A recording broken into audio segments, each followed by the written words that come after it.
News টুডেতে আপনাদেরকে স্বাগত। আমি দেখে নিচ্ছি এই মুহূর্তে বিশেষ কিছু খবর। নিরস্ত্র উর্দিধারীদের গায়ে হাত তুলেছিল আন্দোলনকারীরা। কসবায় চাকরি চাইতে এটা শান্তিপূর্ণ আন্দোলন। পুলিশকে বিনা প্ররোচনায় মার শান্তিপূর্ণ? কসবাকাণ্ডে ভিডিও পোস্ট করে প্রশ্ন কুণালের।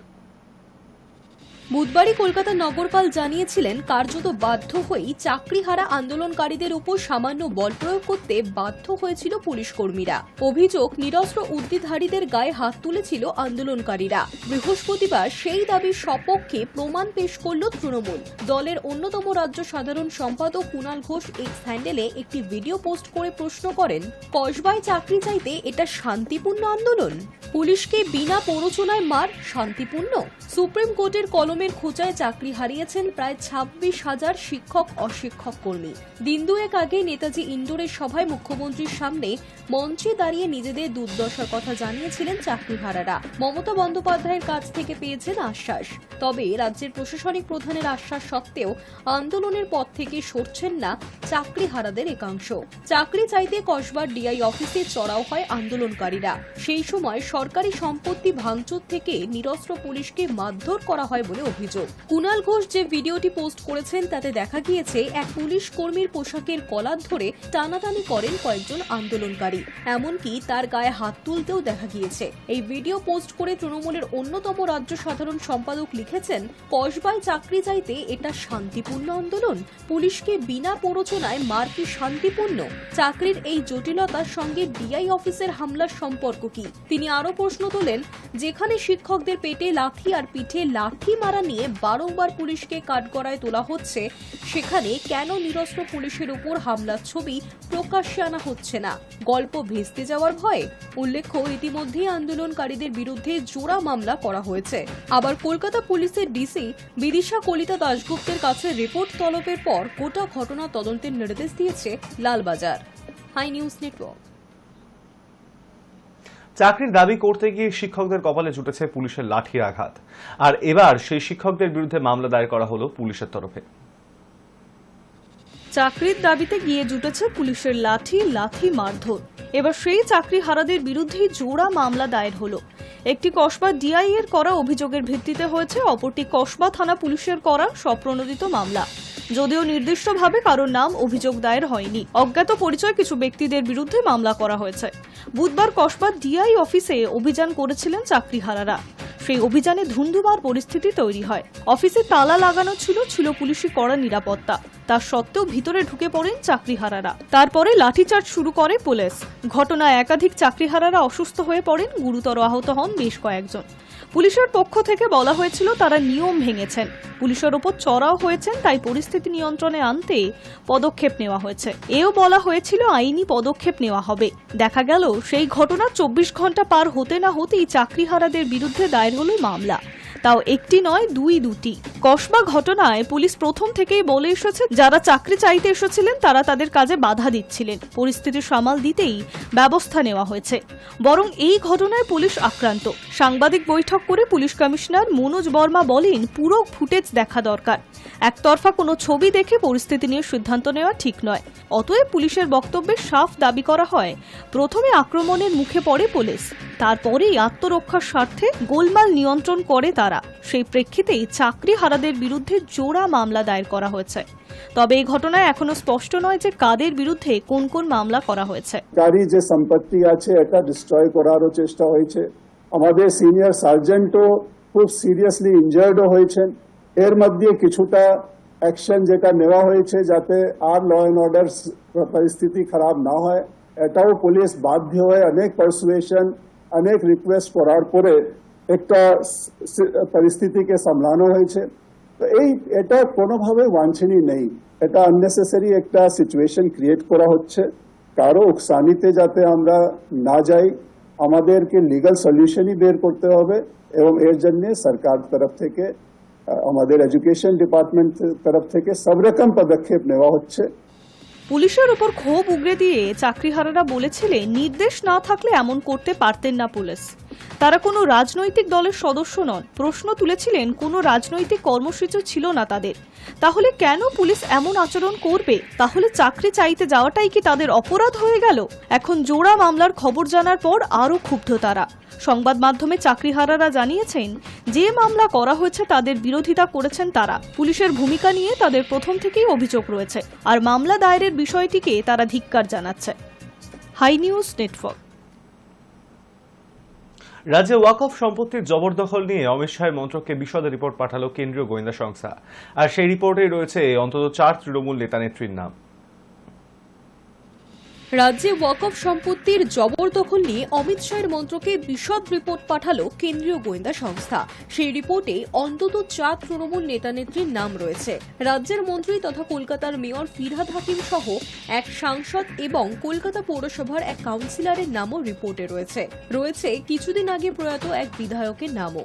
রিপোর্টে রয়েছে ওয়াকফ সম্পত্তি ব্যক্তিগত স্বার্থে জবরদখল করা এবং অবৈধ উপায়ে হস্তান্তর করার তালিকা।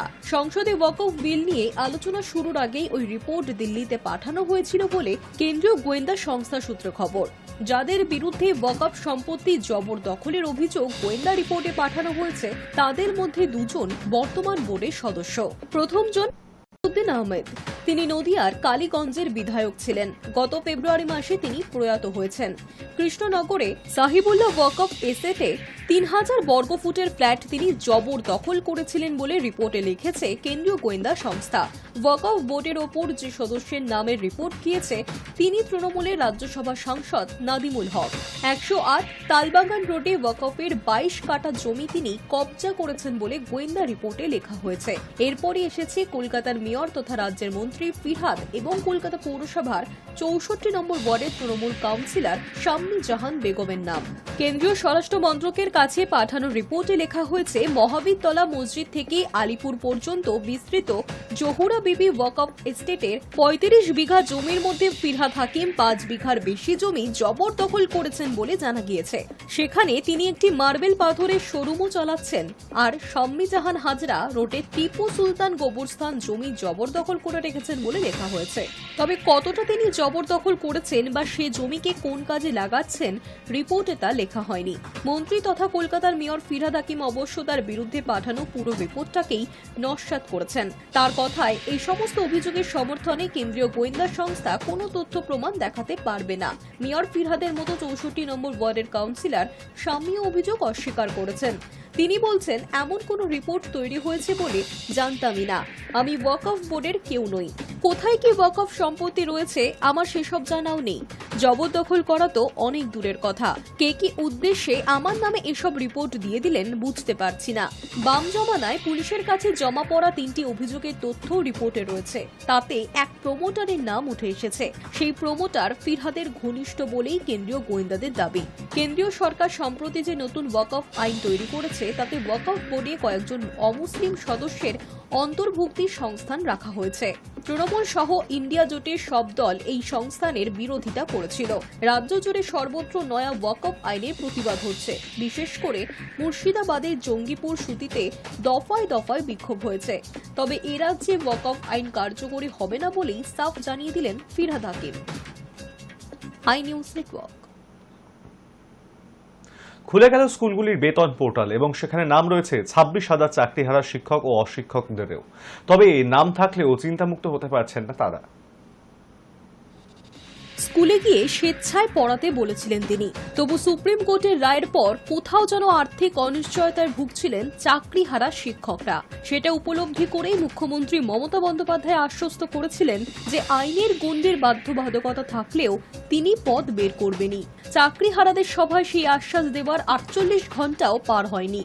দুশ্চিন্তায় থাকা শিক্ষকরা বুধবার বিকেলেই দেখলেন শিক্ষা দপ্তরের বেতন পাওয়ার নির্দিষ্ট পোর্টালে তাদের নাম আগের মতোই রয়েছে। খুলে গেল স্কুলগুলির বেতন পোর্টাল এবং সেখানে নাম রয়েছে 26,000 চাকরিহারাদেরও। গত বৃহস্পতিবার নিয়োগ দুর্নীতি মামলায় স্কুল সার্ভিস কমিশনে প্রায় 26,000 চাকরি বাতিলের রায় দেয় সুপ্রিম কোর্ট। এ নিয়ে তোলপাড় গোটা রাজ্য। এরই মাঝে স্কুলগুলির বেতন পোর্টাল বন্ধ থাকাতে উদ্বিগ্ন ছিলেন শিক্ষক মহলের কম বেশি সকলেই। স্কুলগুলি জানাচ্ছে, আগের মাসে যা নাম ছিল বেতন পোর্টালে সেই তালিকা তালিকা অপরিবর্তিতই রয়েছে, অর্থাৎ সেখানে রয়েছে বাতিল হওয়া প্রায় 26,000 শিক্ষক শিক্ষাকর্মীর নামও। চাকরিহারাদের আশঙ্কা ছিল যে তাদের নাম থাকবে না এই তালিকায়, তবে নাম থাকলেও চিন্তামুক্ত হতে পারছেন না তারা। পোর্টালে নাম থাকলেই কি তারা বেতন পাবেন, এই প্রশ্ন থেকেই যাচ্ছে। বেতন পোর্টালে শিক্ষকদের বেতন আপডেট করতে হয় প্রত্যেক মাসের 1 থেকে 10 তারিখের মধ্যে। প্রধান শিক্ষকদের একটা অংশ জানাচ্ছে ওই পোর্টালে কোনো শিক্ষকের নাম সংযোজন করা বা বাদ দেওয়ার অধিকার তাদের নেই। কোনো শিক্ষকের যদি আয়কর বা প্রভিডেন্ট ফান্ডে কিছু পরিবর্তন থাকে, সেই পরিবর্তনটুকু তারা লিখতে পারেন। ইতিমধ্যেই চাকরিহারাদের বেতন যাতে দেওয়া হয় তা নিয়ে সুপ্রিম কোর্টে আবেদন করেছে মধ্যশিক্ষা পর্ষদ। রাজ্যের শিক্ষামন্ত্রী ব্রাত্য বসু জানিয়েছেন, শিক্ষকদের মাইনে সংক্রান্ত পোর্টাল আপডেট করা হচ্ছে। এখনো পর্যন্ত কোনো স্কুলে কোনো শিক্ষককে বাদ দেওয়া হয়নি, কোথাও বেতন বন্ধের কথাও বলা হয়নি। বেতনের বিষয়ে রাজ্য সুপ্রিম কোর্টের কাছে ব্যাখ্যা চেয়েছে বলেও জানিয়েছেন তিনি। তবে এখনো আশঙ্কামুক্ত নন চাকরিহারা যোগ্যরা। শিক্ষামন্ত্রী জানিয়েছেন, এই সপ্তাহের মধ্যেই তিনি চাকরিহারাদের সঙ্গে বৈঠক করবেন। বুধবার সকাল থেকেই চাকরি ফেরানোর দাবিতে অনেক জেলায় ডিআই দফতর অভিযান করেন চাকরিহারারা। কিছু জেলায় পুলিশের সঙ্গে সংঘর্ষ বা ধস্তাধস্তিও হয়। কলকাতায় কসবার ডিআই অফিসে অভিযানকারী শিক্ষক এবং পুলিশের মধ্যে সংঘর্ষে দুপক্ষেরই কয়েকজন আহত হন। পুলিশের বিরুদ্ধে লাথি মারার অভিযোগ উঠছে। কলকাতা পুলিশ কমিশনার মনোজ বর্মা জানিয়েছেন, লাথি মারার ঘটনা কাম্য নয়। তবে কমিশনার এও জানিয়েছেন, আক্রান্ত হওয়ার পরই পুলিশ হালকা বল প্রয়োগ করেছে। রাজ্যের মুখ্য সচিব মনোজ পান্ত শিক্ষকদের শান্ত হতে পরামর্শ দিয়ে জানিয়েছেন, কোনো নাগরিক হাতে আইন তুলে নিলে পুলিশ নীরব থাকতে পারে না। তবে অভিযানকারী শিক্ষকদের অনেকেই বলছেন, পুলিশ বিনা প্ররোচনায় লাঠি চালিয়েছিল। বুধবার রাতে স্কুল পরিদর্শকের দপ্তরের সামনে বসে থাকতে দেখা গেল চাকরিহারাদের কয়েকজনকে। তাদের দাবি, মিরর ইমেজ প্রকাশ না করা পর্যন্ত তারা তাদের বিক্ষোভ চালিয়ে যাবেন। Hi News Network. স্ত্রী সন্তানের কথা গোপন করে প্রেম, জানতে পেরে যুবককে প্রকাশ্যে জুতো দিয়ে মারলেন প্রেমিকার বোন। স্ত্রী সন্তানের কথা গোপন করে বিবাহ বহির্ভূত সম্পর্কে জড়িয়ে পড়েছিলেন যুবক। প্রেমিকার কানে যেতেই ভয়ঙ্কর কাণ্ড। রাস্তায় সকলের সামনেই প্রেমিককে জুতো পেটা করলেন প্রেমিকার বোন। আচমকাই এই দৃশ্য দেখে হতবাক পথচলতি মানুষেরা। চাঞ্চল্যকর ঘটনাটি ঘটেছে বোলপুরে। জানা গিয়েছে, বেলঘড়িয়ার বাসিন্দা ওই যুবক। স্ত্রী সন্তান নিয়ে 5 থেকে 6 বছর ধরে সংসার করছেন তিনি। তবে কাজের সূত্রে থাকতেন বোলপুরে। শ্রমিকের কাজের সূত্র ধরেই এক মহিলার সঙ্গে প্রেমের সম্পর্ক তৈরি হয় সুভাষ গোমস্তার। দিব্যি চলছিল তাদের প্রেম, আর তার মাঝেই যুবকের স্ত্রী বোলপুর যেতেই ঘটে বিপত্তি। দম্পতিকে একসঙ্গে দেখে ফেলেন প্রেমিকা। এরপরই প্রকাশ্যে আসে গোটা ঘটনা। শান্তিনিকেতনের পূর্বপল্লীর রাস্তায় পায়ের জুতো খুলে প্রেমিককে বেধড়ক মারতে থাকেন প্রেমিকার বোন। খবর পেয়ে ঘটনাস্থলে যায় শান্তিনিকেতন থানার পুলিশ। যদিও ওই যুবক পুলিশ যাওয়ার আগেই এলাকা থেকে উধাও হয়ে যান। ওই মহিলার বোন জানিয়েছেন, তিনি পুলিশে লিখিত অভিযোগ দায়ের করবেন। তবে শেষ পাওয়া খবর অনুযায়ী এখনো থানায় অভিযোগ দায়ের হয়নি। এখনো পর্যন্ত প্রেমিকের কোনো প্রতিক্রিয়াও মেলেনি। এদিকে প্রেমিকার দাবি, অভিযুক্তকে কঠোর শাস্তি দিতে হবে। Hi News Network. রাহানাদের পারফরমেন্স নিয়ে মুখ খুললেন শাহরুখ খান। লখনৌয়ের কাছে হারের পর বার্তা বলিউড বাদশার। গতবারের আইপিএল চ্যাম্পিয়ন্সের শুরুটা এবার প্রত্যাশা মতন হয়নি। প্রথম 5 ম্যাচে 3টিতেই হেরেছে কলকাতা নাইট রাইডার্স। মঙ্গলবার লখনৌ সুপার জায়ান্টসের কাছে আজিঙ্কা রাহানেদের হারের পর দলের পারফরমেন্স নিয়ে মুখ খুললেন কর্ণধার শাহরুখ খান। ক্রিকেটারদের সমালোচনা করেননি বাদশা, বরং কঠিন সময় দলের পাশে দাঁড়িয়েছেন কেকেআরের মালিক। দিয়েছেন আবেগ ঘন বার্তা।